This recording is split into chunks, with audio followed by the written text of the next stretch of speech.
Welcome to Surveillance Report 7, your weekly security and privacy news source.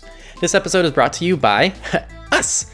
If you enjoy what we do and want to help out, you can donate to our Patreon for more one-on-one contact starting at just $1. You can tip us with BAT, Monero, and there are many free ways to contribute to our communities. Thanks for the support.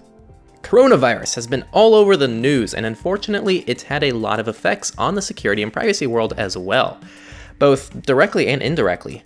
To start, many countries are upping surveillance by utilizing technologies like phone tracking to see if a person who's tested positive has been in contact with other people. Lots of countries are implementing this, like Poland, Taiwan, China, Israel, South Korea, Iran, Singapore, Brazil, and likely more to come. This is sparking a lot of concern from privacy advocates, and it's important for us to tread carefully between protecting lives and protecting rights. As for people who are directly suffering from cyber attacks, there was a corona tracking app that was actually ransomware. Luckily, it was a poor attack that included the decryption key, so do not pay them. The US Health and Human Services Department suffered a cyber attack on its computer system, supposedly from a foreign state.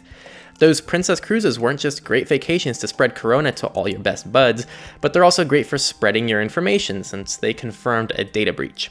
Who was supposedly targeted by elite hackers, but nothing happened, so good job, Who.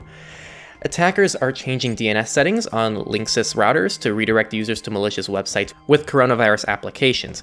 And if you think things are going to get better, well, don't hold your breath, since a report has shown a huge increase in coronavirus-related domains, which are 50% more likely to be malicious versus normal domains, and it's just getting started. And finally, some other corona news. 83% of healthcare systems are running outdated software during this pandemic. But fear not, as Apple is here to save us with a screening site. Thank you, Tim. Let's go ahead and cover our normal news. Companies. Zoom has been making the news, not only for its guaranteed higher usage during lockdowns all around the world, but because it was shown the Zoom iOS app sends data to Facebook even if you don't have a Facebook account. This has been fixed as of recent, which is really nice. This won't, however, stop the mad lads doing these crazy things, so we still got some issues to figure out. Amazon is not only being called out for its lack of paid leave, but they're also being called out by lockdown lawyers who warn that Alexa is hearing confidential conversations, which, this headline's really terrible. They never actually directly make this claim, they're just concerned about it. Even though it's likely true, they never directly did claim this. And finally, both eBay and Amazon had a European customer data breach from an insecure server that anyone could gain access to, which included names, shipping addresses, emails, phone numbers, items purchased, order IDs, and more. Not good times for Amazon. Well, at least with these things, they're actually making a lot of money right now. Brave, though, has been kicking hard. First, they kicked Google really hard by filing a GDPR complaint against them. Although overall this is very cool and I wish more people would do this, it's a bit ironic that they are based on Chromium and accusing Google of monopolies. I wish Brave would move away from Chromium. They also added Binance, one of the largest and most trusted cryptocurrency exchanges, to their browser, so you can trade directly from within the browser. This is pretty neat. Apple also has some cool news in the browser world, as they're committing to blocking third-party cookies in Safari by default, making them the second browser outside of Tor that does this.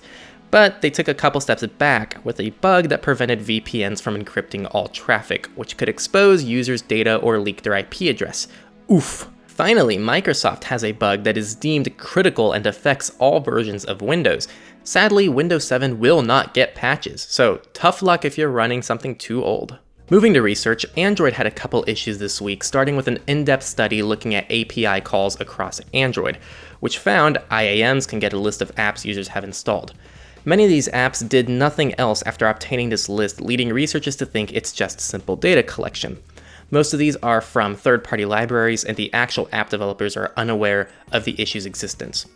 The Play Store has also come under fire, as some research has been done showing a new malware family that imitates users' actions to click ads and banners are hiding in apps aimed at children as well as utility apps, which were all downloaded over 1 billion times. Researchers from VPN Mentor found a, surprise, insecure AWS S3 bucket, which contained 500,000 sensitive legal and financial documents by a US loans company. The amount of cloud configuration errors is very, very sad. I'm not going to cover this heavily as it's very long and hard to summarize, but a report on the Votes application, which has been used for some voting in the US, has been done. I'd recommend you read it. And finally, a zero-day vulnerability has been found in some international surveillance systems, which is now patched. A good reminder to update your software. Politics has been pretty low-key. It's been mostly focused on Corona. Emphasis on most. We actually do have some news, and it's almost all negative. I mean, there's only 2 articles, but they're both negative. The first is from India, where documents show the government is planning to use Aadhaar, sorry if I mispronounced that, a unique identity number given to residents and passport holders of India based on their biometric and demographic data. So this already existed, and they hope to automatically track Indians with things such as who they marry, address changes, financial statuses, and more. Now, this isn't unheard of. I mean, Americans have government databases which include pretty much all of this information as well, but it's mostly spread out between different government organizations. This would be an all-encompassing database, which I guess is the new concern here. The final political news comes out of Russia, who's planning to ban digital assets like cryptocurrencies, which in many ways is a direct attack on user privacy, as it's one of the few ways to make semi-private transactions over the internet. And finally, let's not forget our Misfits. First, a database filled with previous leaked databases has been exposed. This includes previous leaks like the Adobe one, Last.fm, Twitter, LinkedIn, Tumblr, VK, and more. So this mother beast was finally unleashed. Spain, Austria, and Romania teamed up to fight SIM swappers, which has been a very common and effective attack used to take over accounts, some of which are very, very high profile.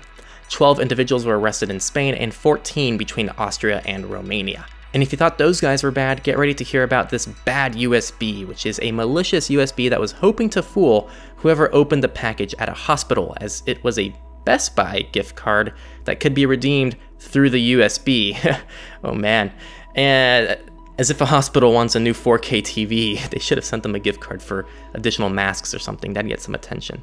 Either way, fun Misfit story. And our final story comes from a dark web hosting provider who has been hacked, causing 7,600 sites to shut down. This is the second time it's happened in the last year and a half, and it led to the deletion of all of the sites. And it's to be down for the foreseeable future. And yeah, I want to thank you for watching. Don't forget to join our communities and make sure to tune in to next week's report. Thank you, and stay healthy out there, people. Stay healthy. I need viewers.